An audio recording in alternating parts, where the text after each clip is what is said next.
तीन बहनों की लालची भाभी। करिश्मा, रेशमा और मनीषा तीन बहनें हैं।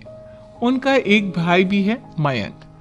मयंक अपनी बहनों को बहुत प्यार करता है, लेकिन मयंक की पत्नी सविता इस मामले में मयंक से बिल्कुल ही अलग है। वो अपनी ननदों का जितना बुरा कर सकती है उतना बुरा करती ही रहती है और अपनी ननदों पर हुक्म भी चलाती है। करिश्मा, करिश्मा, तुमने अभी तक नाश्ता नहीं बनाया? तुम्हारे भैया को ऑफिस जाने में देर हो रही है। हाँ भाभी, बस अभी बनाती हूँ। करिश्मा, तुम ये ढीलापन छोड़ दो। कल को पराये घर जाना है। वहां अगर तुम इस तरह से काम करोगी तो लोग क्या कहेंगे कि माँ ने और भाभी ने कुछ सिखाया नहीं। और तुम्हारी दोनों बहनें कहाँ हैं? रेशमा मार्केट गई है और मनीषा सो रही है। क्या? सुबह के 8 बज रहे हैं और ये महारानी अभी भी सो रही है? ये कहते हुए सविता अपनी सास दुर्गा देवी के पास जाती है। माँ जी, देख रही हो अपनी बेटियों के तौर तरीके? क्या हुआ बहू? सुबह सुबह क्या कर दिया मेरी बेटियों ने? अरे, एक तो अभी अभी उठकर किचन में गई है, दूसरी सुबह सुबह बाहर चली गई और तीसरी अभी तक सो रही है। क्या करूं मैं इन तीनों का? मैं तो परेशान हो गई हूँ। जाकर उठा उससे और रेशमा से मैं बात करती हूँ। सविता सीधा मनीषा के कमरे में जाती है और उससे कहती है, महारानी जल्दी उठो, सूरज सर पर आ गया है।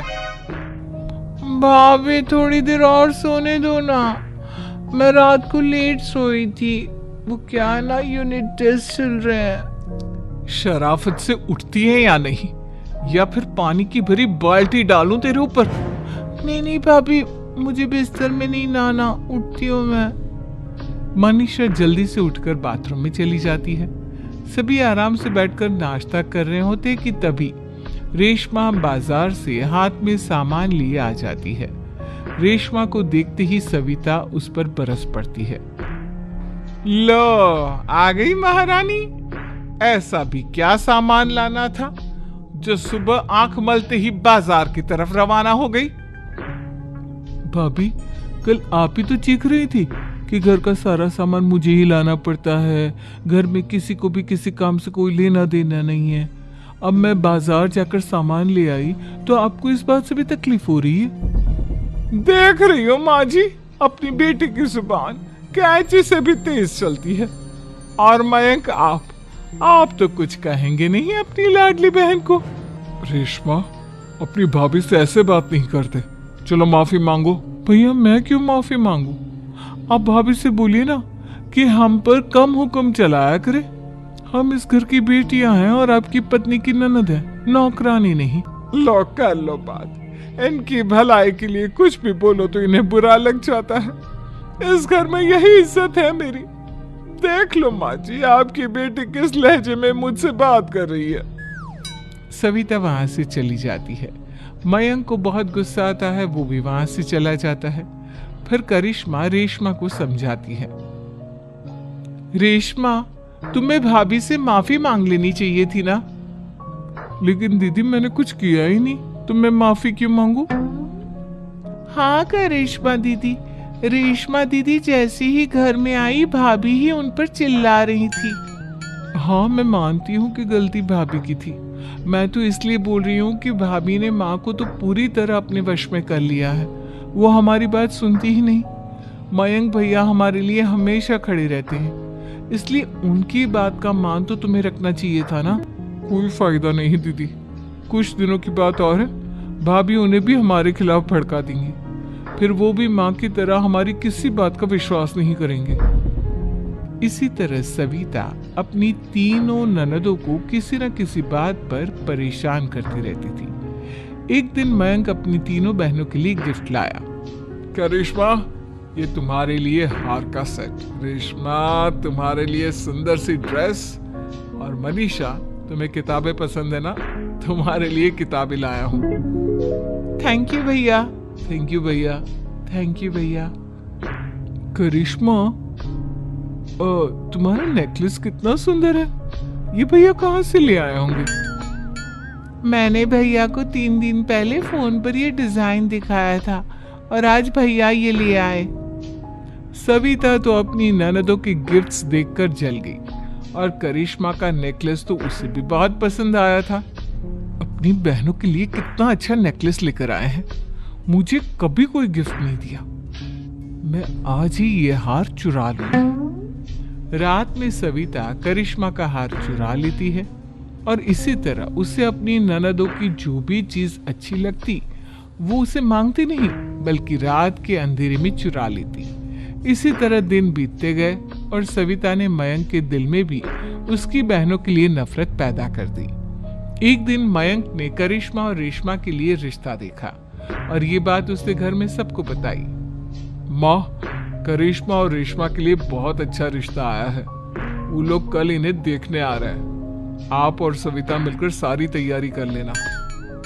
ये सुनकर करिश्मा और रेशमा खुश हो जाती हैं, लेकिन सविता सोचती है अगर इन दोनों बहनों की शादी हो गई तो घर और बाहर का काम कौन करेगा? मनीषा तो एक नंबर की कामचोर है, उससे तो किसी बात की उम्मीद लगाना ही बेकार है। मुझे इस शादी को रोकना होगा। अगले दिन सभी लड़के वालों के स्वागत की तैयारी करने में लगे होते हैं। तभी मयंक अपनी बहनों से आकर कहता है, तैयार हो गई तुम दोनों? देखो, दोनों लड़के बहुत अच्छे हैं, मैं कोई कसर नहीं छोड़ना चाहता, इसलिए तुम उनके सामने अच्छे से बिहेव करना और अपनी भाभी से लड़ने मत लग जाना। करिश्मा, तुम वो नेकलेस पहन लो ना जो मैं तुम्हारे लिए लाया था। भैया, मैं बहुत देर से वो नेकलेस ढूंढ रही हूँ लेकिन मुझे मिल ही नहीं रहा। क्या तुमने नेकलेस खो दिया? तुम्हें पता भी है वो कितना महंगा था। तुम कोई काम ढंग से नहीं कर सकती। मयंक गुस्से में वहां से चला जाता है। थोड़ी देर बाद लड़के वाले भी आ जाते हैं। वो दोनों बहनों को पसंद कर लेते हैं और रिश्ता पक्का हो जाता है। लेकिन सविता के दिमाग में तो कुछ और ही खिचड़ी पक रही थी। वो पंडित जी के पास करिश्मा की कुंडली लेकर जाती है और उन्हें पैसे देकर करिश्मा की कुंडली बदलवा देती है। जब लड़के वालों के पास करिश्मा की कुंडली जाती है तो वो दुर्गा को फोन करते हैं।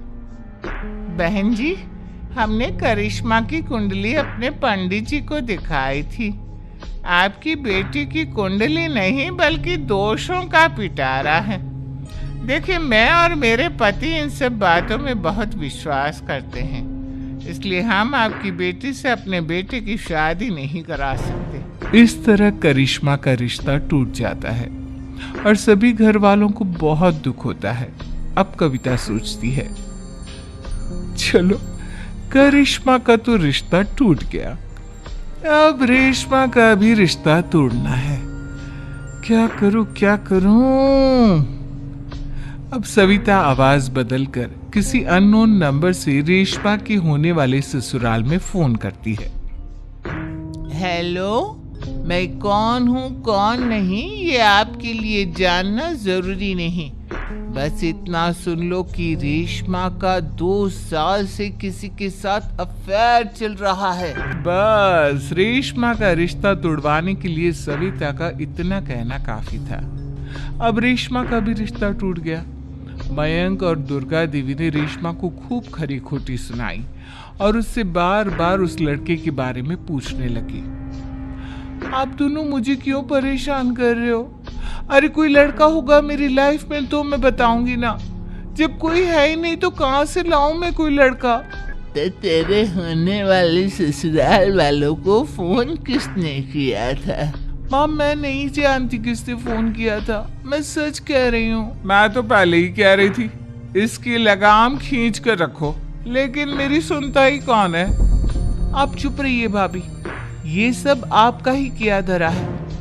अब तीनों बहनों को विश्वास हो जाता है कि ये सब उनकी भाभी ही कर रही है। तीनों बहनें अपनी भाभी को सबक सिखाने के लिए एक वकील कर लेती है और घर में हिस्सा मांग। देखो भैया, माँ बाप की जायदाद में जितना बेटों का हक होता है उतना ही बेटियों का, इसलिए इस घर के 4 हिस्से होंगे और हमें अपना हिस्सा चाहिए। मैंने तुम्हारे लिए क्या क्या नहीं किया और तुम इस घर में हिस्सा मांग रही हो। भैया, आप और माँ हम बहनों की कोई बात नहीं सुनते हो और भाभी हमारी शादी नहीं होने देगी क्योंकि उन्हें लगता है कि आप हमारी शादी में ज्यादा पैसा लगाओगे और उन्हें हम जैसी फ्री की नौकरानी कहाँ मिलेगी। तो हम भाभी के साथ तो रह नहीं सकते, हम बहनों को अपना हिस्सा चाहिए। अरे तुम्हें शर्म आनी चाहिए अपनी भाभी पर ऐसा इल्जाम लगाते हुए।